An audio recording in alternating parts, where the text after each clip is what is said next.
YSR Congress party నాయకులు వాళ్ళ పెళ్ళాలకు పెళ్ళిళ్ళు చేసి వేరే వాళ్ళతో పంపిస్తారు. వాళ్ళకసలు వెన్నెముక ఉండదు అన్నంత చెత్త వ్యాఖ్యలు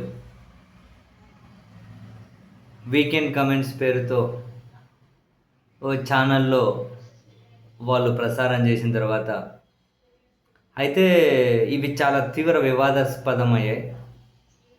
ఈ వార్తలు, ఈ కథనం రాసినటువంటి ఆ ఓనర్‌తో పాటు వీటిని ఓ భయంకరమైనటువంటి అంటే ఒక వాయిస్ ఓవర్ ఇచ్చినటువంటి ఆమె మీద కూడా తీవ్ర విమర్శలు కనిపించాయి. కారణం ఏంటి?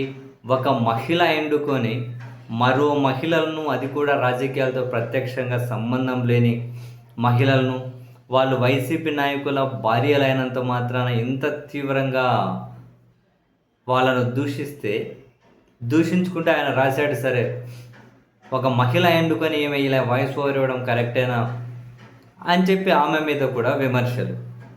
సరే, మరికొందరు జర్నలిస్టులు అనబడే వాళ్ళు ముందుకు వచ్చి వీడియోలు చేస్తూ ఆ మహిళ వెంబడి వైసీపీ ఎందుకు పడుతుంది, వైసీపీ ఆ మహిళను ట్రోల్ చేయడం ఏంటి, రాసిన వాళ్ళని కదా అనాలి, ఆ మహిళను ఎందుకు అంటారు అని చెప్పి మరికొందరు ఇక్కడ మహిళ అంటే ఉద్ధారకుల పేరుతోన లేకపోతే మరో పేరుతోన తెలియదు, కానీ మొత్తం మీద ఆ మహిళను ఏమీ అనకూడదు అని చెప్పి సమర్థించే వాళ్ళు కూడా కొందరు ఉన్నారు.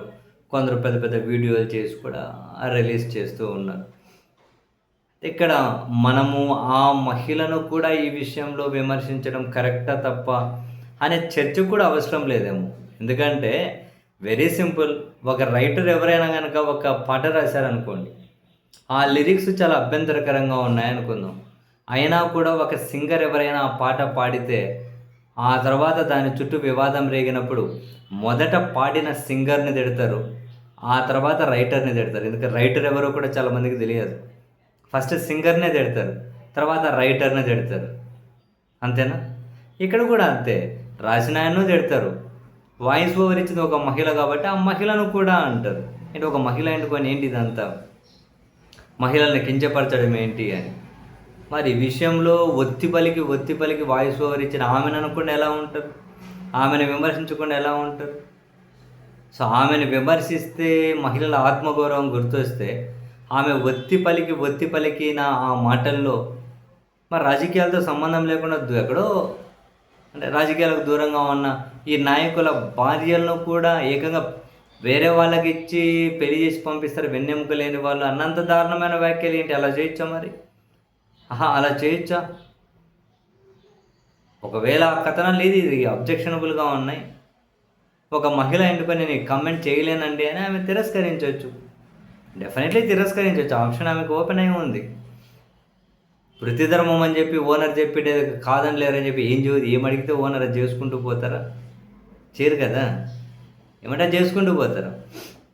ఎంతమంది ఒకవేళ లిరిక్స్ అసభ్యంగా ఉన్నాయని తప్పుకున్న వాళ్ళు ఉన్నారు. పాతకాలం ఆశా భోస్లే దగ్గర నుంచి శ్రేయా ఘోషాల్ దగ్గర నుంచి చిన్మయి దగ్గర నుంచి చాలామంది ఓపెన్గానే చెప్పారు, లిరిక్స్ అభ్యంతరకరంగా ఉన్నాయి, మేము పాడము అని. నాకు అమ్మాయిలే అని కాదు, ఇప్పుడు సుఖ్వీందర్ సింగ్ లాంటి వాళ్ళు ఉన్నారు. ఇదే వాళ్ళ దగ్గరికి అసలు అశ్లీలంగా అసభ్యంగా ఉన్న లిరిక్స్ కూడా పోవు. ఎందుకంటే ఆయనే చెబుతారు, నా గురించి తెలిసిన వాళ్ళు ఎవరు నా దగ్గరికి తీసుకురారు అని. మొన్న ఏదో కన్నడ సినిమా తెలుగు దానికోసం అని చెప్పి మంగ్లీ ఓ పాట పడితే తీవ్ర విమర్శలు వస్తే అది తీసేశారు, క్షమాపణలు చెప్పారు. ఇవన్నీ జనరల్గా జరిగేటివే.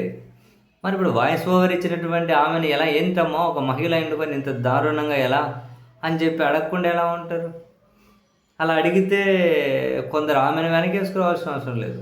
ఒకవేళ ఆమె ఒక ప్రకటన రిలీజ్ చేయమనండి, అవును నేను ఇంతవరకు వస్తానని అనుకోలేదు, మైట్ బి కరెక్టే, నేను వాయిస్ ఓవర్ ఇచ్చేది లేకున్నా ఉంటే ఆ లైన్ వరకు ఆయన, లేకపోతే ఈ ఎపిసోడ్ వరకు ఆయన అని చెప్పి అనొచ్చు. ఆ మాట పశ్చాత్తాపడిన తర్వాత కూడా ఆమెను ఏమన్నంటే ఏమన్నా అర్థం ఉంటుంది. ఆమెను ఎవరైనా బెదిరించడం తప్పు, ఆమెను ఎవరైనా దూషించడం తప్పు. బెదిరించి దూషిస్తే ఇప్పటికే వాళ్ళ ఛానల్ వాళ్ళు వెళ్ళి కొందరి మీద కేసులు పెట్టారు, ఫైల్ అయ్యాయి కదా ఎఫ్ఐఆర్.